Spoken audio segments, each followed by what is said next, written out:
Olá pessoal, beleza? Estou aqui de novo para a gente continuar nosso papo sobre física. E hoje a gente vai falar de um assunto muito importante na física, tá? Que são as leis de Newton, as 3 leis de Newton e todo o desenvolvimento da dinâmica em torno delas.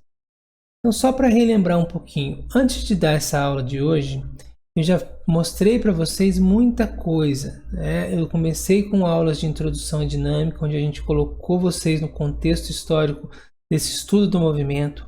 Falamos de Aristóteles, Galileu, Newton.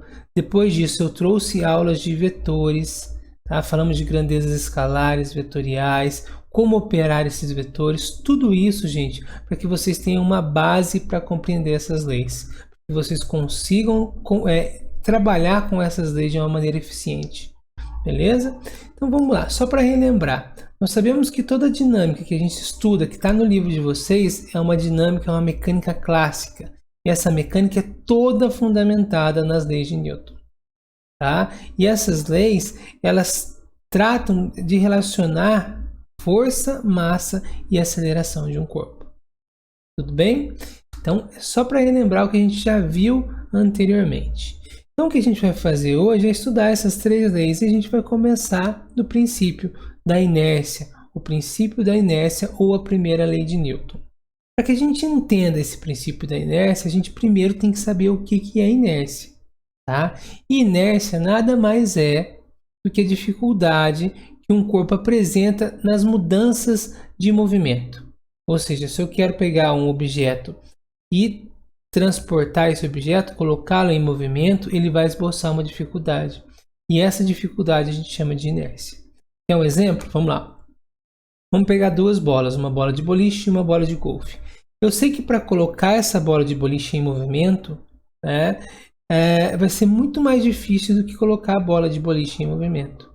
Do mesmo jeito que se eu tentar parar uma bola de boliche, né, que é jogada em mim, vai ser muito mais difícil do que eu parar uma bola de golfe. Bem? Por quê? Porque essa inércia está ligada diretamente à massa desses corpos. Ou seja, quanto mais massa, maior a inércia de um corpo. Mais difícil é para colocarmos esse corpo em movimento, para mudarmos o estado do movimento desse corpo. Tá? Então, baseado nessa dificuldade e em tudo que Galileu já tinha dito sobre o movimento, né, sobre o estado de um corpo, Newton escreveu em seu livro Princípio a primeira lei da inércia, a primeira lei do movimento ou a lei da inércia, tá, gente? Que é todo o corpo permanece em seu estado de repouso ou movimento retilíneo uniforme, a menos que outras forças atuem sobre ele e obriguem esse corpo a mudar o seu estado. Tudo bem? Beleza? Então, para a gente entender melhor isso, né? Como é que a gente faria um experimento para mostrar o princípio da inércia? Tá? Para mostrar essa primeira lei de Newton. Então, vamos pensar aqui. Para que essa lei funcione, primeiro nós precisamos do que a gente chama de referenciais inerciais, tá bom? O que são referenciais inerciais? São referenciais onde o corpo está livre da ação de forças, tá? Então ele está em repouso ou em movimento retilíneo uniforme. Tudo bem? Aí vem um problema, gente. Como é que a gente vai fazer um experimento aqui na Terra, por exemplo, livre da ação de forças? Isso seria impossível, né? Não tem como, porque a própria Terra já exibe uma força de atração em qualquer corpo que eu vou estudar, tudo bem? Então, falar que um corpo é livre de ação de forças ficaria difícil para a gente. Mas a gente aprendeu em cinemática que a gente pode mudar esse referencial, tá? E quando a gente vai fazer isso em dinâmica, mudar esse referencial de estudo, a gente pode dizer que o corpo ele não necessariamente vai precisar estar livre da ação de forças. Mas, se a gente somar todas as forças desse corpo, que estão atuando sobre esse corpo, e a resultante dessas forças é nula, então a gente vai dizer que esse corpo ele vai se comportar como se ele estivesse ausente de forças. Tudo bem? Algebricamente, a gente pode escrever assim, ó. Se a resultante das forças em um corpo for nula, a gente sabe que a velocidade desse corpo é constante. Ou é zero ou é constante. Tá? E aí esse corpo vai estar no chamado equilíbrio. Tá? E se esse corpo estiver em repouso, né, ele vai estar em equilíbrio estático. Se ele estiver em velocidade constante, ele vai estar em equilíbrio dinâmico, tá? E uma coisa importante, tá? Então, se ele está em movimento retilíneo uniforme, a velocidade aqui, ó, é diferente de zero. Tudo bem? O vetor velocidade não é um vetor nulo. Beleza, gente? Ótimo. E uma coisa importante é que todos os referenciais inerciais, eles são equivalentes na dinâmica. É exatamente isso que eu falei para vocês. Estudar um corpo livre da ação de forças é a mesma coisa que estudar um corpo cujas forças sobre ele, né, dão uma resultante nula. Tudo bem? Então é interessante a gente falar porque a gente, do ponto de vista da dinâmica, a gente não vai saber se o corpo está em repouso ou se ele está em movimento retilíneo uniforme. Bem, isso do ponto de vista da dinâmica. Ótimo, gente? Perfeito. E aí a gente sabe, né, que para mudar, então se eu quero mudar esse repouso ou esse tipo de movimento retilíneo uniforme, basta que a força resultante nos corpos seja diferente de zero, ou seja, as forças são não nulas. Beleza, gente? Muito bem. Próximo princípio importante que envolve essas leis de Newton é a terceira lei de Newton. Ah, professor, você falou da primeira e vai falar da terceira? Sim, gente. Vou falar da primeira, vou falar da terceira, depois eu volto na segunda, que vai ser a mais importante para a gente, porque a gente vai poder trabalhar mais com ela, tá bom? Então vamos lá. O princípio da ação e reação diz o seguinte: toda vez que a gente faz uma ação, ou seja, uma força sobre um corpo, esse corpo também fará uma outra força sobre nós. Tudo bem? Ou seja, se alguém empurra o carro, né, faz uma força sobre um carro, o carro também faz a força sobre essa pessoa. E as forças terão mesma intensidade, mesma direção, só que em sentidos opostos, como está mostrado na figura aqui para vocês. Tá? Então, esse é o enunciado da terceira lei de Newton. Cada ação, força, corresponde a uma reação, que também é uma força de mesma intensidade, mesma direção e sentidos contrários, sentidos opostos. Beleza, gente? Ótimo, agora vamos pensar aqui. É só isso?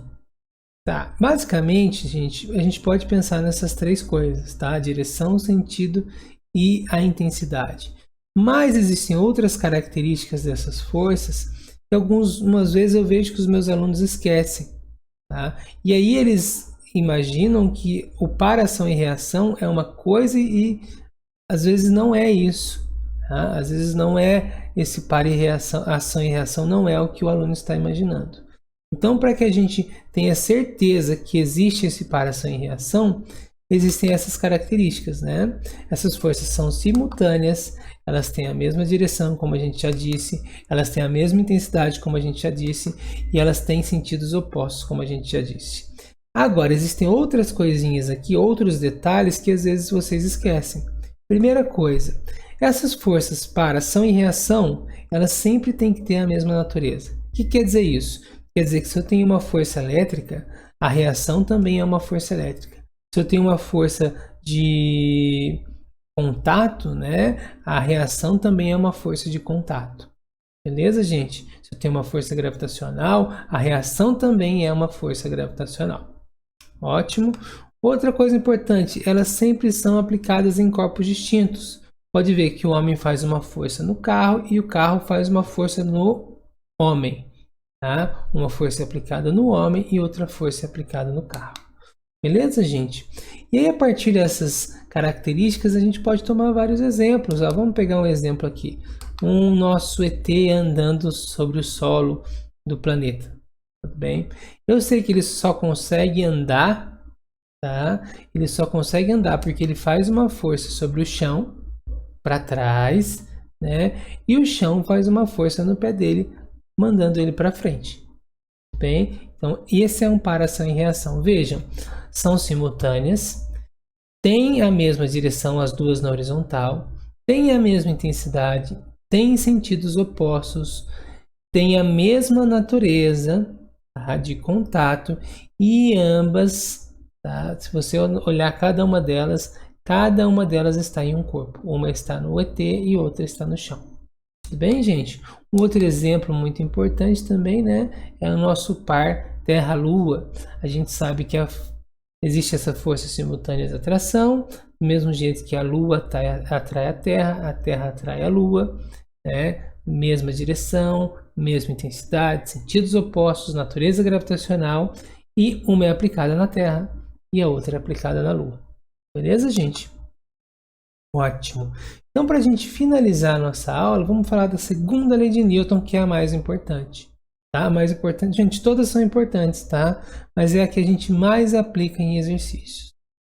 Então é o seguinte, sabendo que a aceleração é uma grandeza que modifica a velocidade, como a gente já aprendeu em cinemática, né? Quer dizer que essa aceleração ela é responsável por mudar esse estado do corpo. Tudo bem? Se ele está em repouso, ela é responsável por colocar esse corpo em movimento.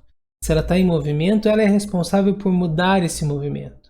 Então quer dizer que a força está diretamente ligada a essa aceleração. E é isso que diz a segunda lei de Newton. Então vamos pensar aqui, ó. São forças que são diretamente proporcionais, tá? E ele viu também, tá, que corpos de massas distintas submetidos à mesma força têm acelerações diferentes. Beleza?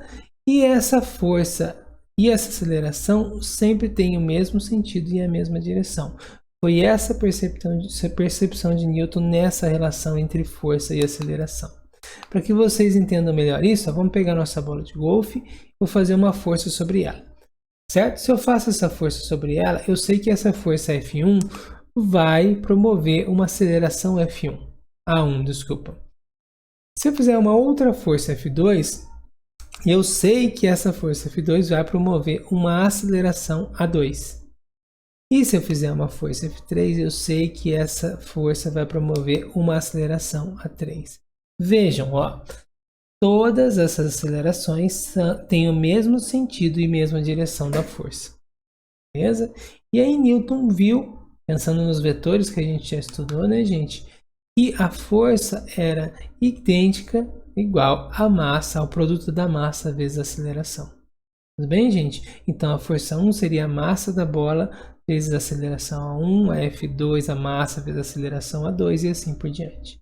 Beleza? E se a gente pensar no que a gente estudou lá em vetores, vetor resultante, a gente pode somar essa equação do lado esquerdo e do lado direito e obter um vetor resultante tanto para a força quanto para a aceleração, certo? Então eu teria aqui nessa nossa bola, eu vou substituir todas essas forças por uma força resultante, que também teria uma aceleração resultante, que a gente chama de gama. Bom, e aí a gente transforma aquelas três equações em uma única equação, né? Sabendo que a soma, né, o vetor resultante é a soma das forças e a aceleração resultante é a soma das acelerações. E a gente transforma ela em uma única equação. Tá? Força resultante é igual a massa vezes a aceleração. Bom, perfeito, gente. E esse é simplesmente o enunciado da segunda lei de Newton. Nós temos, então, que toda vez que uma resultante de forças atua sobre um corpo, nele vai surgir uma aceleração diretamente proporcional, tá? De mesma direção, mesmo sentido que essa força que atua. Tudo bem, gente? Beleza, isso aí tem que estar gravado no sangue de vocês, gente. Essa talvez seja a equação mais importante de toda a dinâmica. Beleza? Talvez não, gente. Com certeza é a mais importante de toda a dinâmica. E tudo que a gente vai fazer, todos os exercícios que a gente vai fazer, vão estar baseados nessa equação. Tá bom? Uma coisa interessante, tá, gente? Lembrar do seguinte, a força-peso. É muito comum que as pessoas perguntem para você quanto você pesa, qual é o seu peso. E quando a gente responde, a gente vai responder de uma maneira errada, na maioria das vezes. Então, se alguém me pergunta quantos quilos você pesa, né? Ou qual é o seu peso, pergunta para mim, e eu respondo 82 quilos, eu estaria dando uma informação errada, porque eu não estou dando a informação de peso, e sim de massa. Eu tenho uma massa, tá, de 82 quilos. Agora, o peso, tá, o meu peso, eu teria que estar em newtons, porque peso é uma força, e força deve ser medida em newtons. Agora, como é que eu calculo esse peso? Então, vamos lá. Eu sei que esse peso está relacionado à força da gravidade, à aceleração da gravidade, tá bem? O campo gravitacional. E se há uma aceleração, gente, se eu multiplico pela minha massa, eu vou ter a força com que a Terra me atrai, tá? Então eu posso calcular o peso dessa caneta, por exemplo, né? Simplesmente multiplicando a massa da caneta vezes a força da gravidade. Então eu vou ter o peso dessa caneta aqui na superfície da Terra. Tudo bem? Então nada mais é do que o produto, né? Lá, força é igual a massa vezes a aceleração. Só que a nossa força é peso e nossa aceleração é a gravitacional. Idêntica à equação que a gente acabou de ver. Tudo bem, gente? Então é isso. Nas próximas aulas eu vou fazer uma aula com vocês só sobre a aplicação das leis de Newton e naqueles famosos exercícios de blocos. Tudo bem? Então é isso aí. A gente fecha nossas leis de Newton aqui e eu vejo vocês na nossa próxima aula. Obrigado.